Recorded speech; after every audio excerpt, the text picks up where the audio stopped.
Au nom du Père, du Fils et du Saint-Esprit. Que la grâce de notre Seigneur Jésus-Christ, l'amour de Dieu le Père et la communion du Saint-Esprit soient avec vous en ce moment. Amen. Votre monde s'effondre, les fondations que vous pensiez solides se fissurent.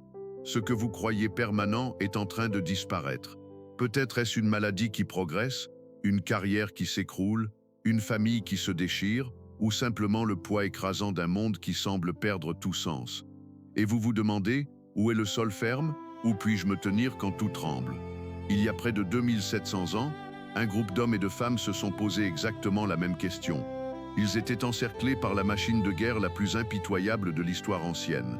La mort était certaine, l'espoir humain était épuisé, mais dans ce moment de terreur absolue, ils ont découvert quelque chose qui a tout changé. Non pas une stratégie, mais une présence, non pas une forteresse de pierre, mais une forteresse vivante. Bienvenue à Bible 24/7, votre sanctuaire d'enseignement biblique accessible 24 heures sur 24, 7 jours sur 7. Je suis Williams, et aujourd'hui nous explorons le psaume 46, un texte forgé dans le feu de la crise la plus brutale qu'Israël ait jamais affrontée.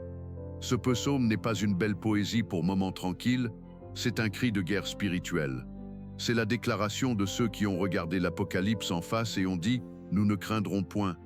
Écoutez la parole de Dieu, psaume 46, versets 1 à 3. Dieu est pour nous un refuge et un appui, un secours qui ne manque jamais dans la détresse. C'est pourquoi nous sommes sans crainte quand la terre est bouleversée et que les montagnes chancelent au cœur des mers, quand les flots de la mer mugissent, écument, se soulèvent jusqu'à faire trembler les montagnes. L'année 701 avant Jésus-Christ. Le roi Sennachérib d'Assyrie marche sur Jérusalem avec une armée de 1830 000 soldats. Ce ne sont pas des soldats ordinaires. Les Assyriens ont bâti leur empire sur la terreur psychologique. Quand ils conquièrent une ville, ils empalent les dirigeants sur des pieux et les laissent mourir lentement. Ils écorchent vivants les prisonniers. Ils construisent des pyramides avec des crânes humains. Ils viennent de raser 46 villes de Juda. Plus de 200 000 personnes ont été déportées. Jérusalem est la seule ville encore debout. Et maintenant, ils campent devant les murailles, criant des insultes, se moquant du Dieu d'Israël.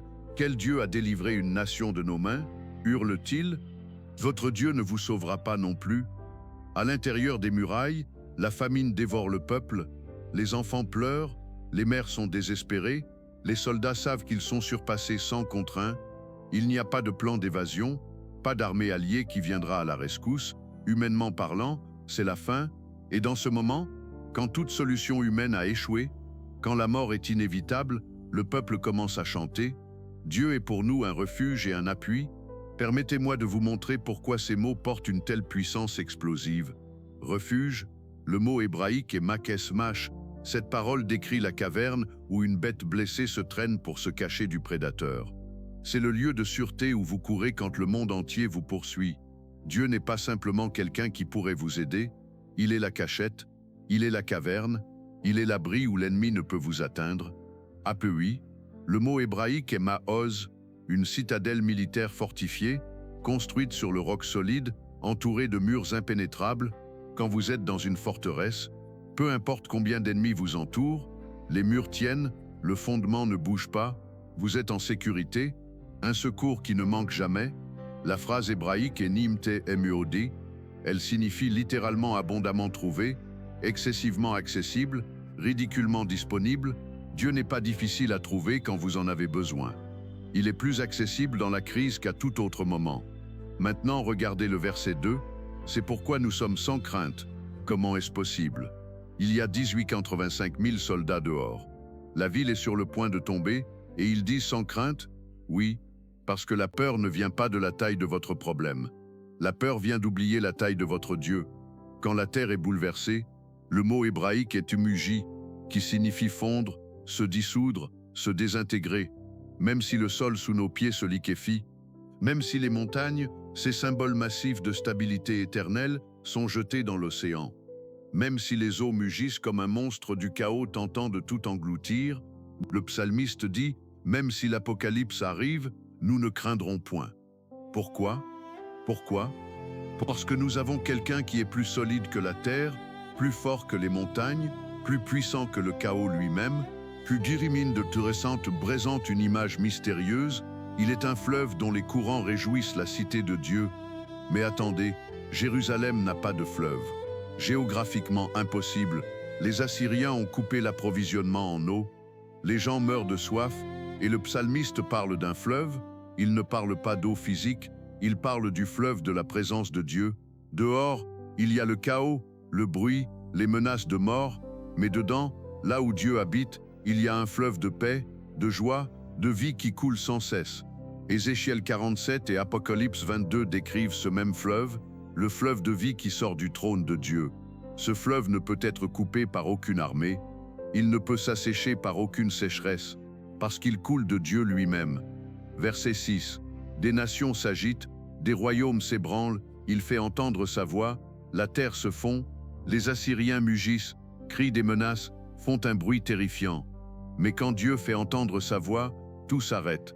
La terre fond, les royaumes tombent, le chaos se tait. Rappelez-vous, c'est la voix de Dieu qui a créé l'univers. Dieu dit que la lumière soit, et la lumière fut, la voix qui a créé des milliards de galaxies, qui a formé les étoiles du néant, cette même voix se tient aux côtés de celui qui lui fait confiance. Et quand cette voix parle, les empires fondent comme de la cire. Verset 10, arrêtez et sachez que je suis Dieu. C'est probablement la ligne la plus mal interprétée du psaume. Beaucoup pensent que c'est une invitation douce à la méditation paisible, mais dans le contexte original, c'est tout le contraire. Le mot hébraïque est rapha, il signifie lâcher prise. Arrêtez de combattre, abandonnez vos armes, renoncez à votre contrôle. Dieu crie aux nations qui mugissent, aux armées qui attaquent, au chaos qui rugit, arrêtez. Lâchez vos armes, reconnaissez que je suis Dieu, et vous ne l'êtes pas. Mais il vous le dit aussi à vous qui essayez de tout contrôler, qui essayez de tout réparer, qui essayez de vous sauver vous-même. Dieu vous dit arrêtez, lâchez prise, reconnaissez que je suis Dieu. Vous n'avez pas besoin de l'être, vous ne pouvez pas l'être. Comment appliquer cela aujourd'hui? Premièrement, Dieu est votre refuge maintenant, pas quand vous comprendrez tout, pas quand la tempête passera, mais maintenant, au milieu du chaos. Vous n'avez pas besoin d'attendre la paix extérieure pour avoir la paix intérieure. Le refuge est Dieu, et il est disponible en cette seconde. Deuxièmement, la peur est normale, mais elle n'a pas à vous contrôler. Le psalmiste n'a pas dit « nous ne ressentons pas de peur ». Il a dit « nous ne craindrons point ».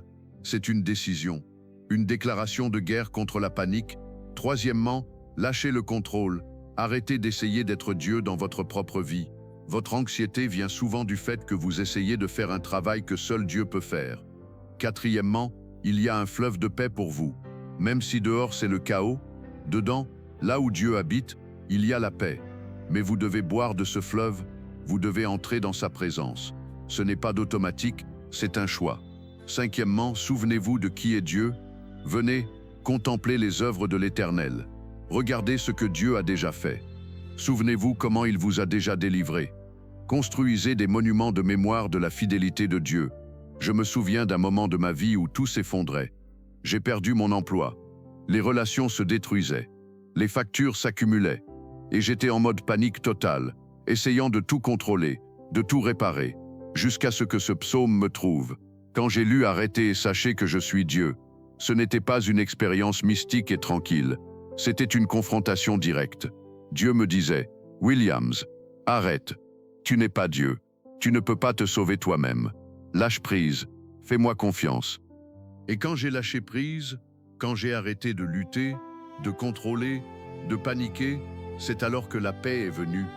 Non pas parce que les circonstances ont changé, mais parce que j'ai trouvé le refuge qui ne s'effondre pas. Savez-vous qui a vécu ce psaume littéralement? Jésus. Marc 4, Jésus est dans la barque avec ses disciples. Une tempête violente se lève, les vagues recouvrent la barque. Les disciples, pêcheurs expérimentés, sont en panique absolue. « Maître, ne te soucies-tu pas de ce que nous périssons ?» Et Jésus, il dort à la poupe, il dort au milieu de la tempête. Pourquoi? Parce qu'il vivait le psaume 46. Il savait que le Père était son refuge, il n'avait pas besoin de craindre, même si les montagnes étaient jetées dans la mer. Puis il se lève et fait ce que le psaume 46 dit que Dieu fait. Il fait entendre sa voix. Silence. Tais-toi. Et la mer, les vagues, le vent, tout s'arrête. Silence absolu. Celui qui a calmé la tempête sur la mer est le même qui veut calmer la tempête dans votre cœur. Celui qui a dit arrêtez au chaos est le même qui dit paix à votre âme. Le psaume 46 n'est pas une théorie, c'est une réalité éprouvée dans le feu de la tribulation extrême. Le peuple d'Israël a chanté ce psaume quand 18 soldats assyriens encerclaient Jérusalem. Et cette nuit-là, 2 Rois 19 nous raconte, l'ange de l'Éternel sortit et frappa l'armée assyrienne. Au matin, 18 soldats Bamarans à mi-cadavre. Sennachérib retourna à Ninive humilié. Jérusalem fut sauvée. Non pas parce qu'ils ont combattu, non pas parce qu'ils avaient un plan brillant, mais parce qu'ils ont fait confiance. Ils se sont reposés. Ils se sont arrêtés et ont reconnu que Dieu est Dieu. Et Dieu est toujours le même. Le refuge est toujours ouvert. La forteresse tient toujours debout. Le fleuve coule toujours. Le fleuve coule toujours. La voix qui fait taire le chaos parle toujours. Alors aujourd'hui, maintenant, au milieu de votre tempête, faites ce choix. Dieu est mon refuge et mon appui. C'est pourquoi je ne craindrai point. Si ce psaume a touché votre cœur aujourd'hui, laissez dans les commentaires « Dieu est mon refuge ». Partagez cette vidéo avec quelqu'un qui est dans la tempête. Abonnez-vous à la chaîne et activez la cloche pour recevoir plus d'enseignements qui fortifient votre foi. Et souvenez-vous, vous n'êtes pas seul. Dieu est votre refuge. Maintenant, toujours, que le Seigneur vous bénisse et vous garde. Amen. Que le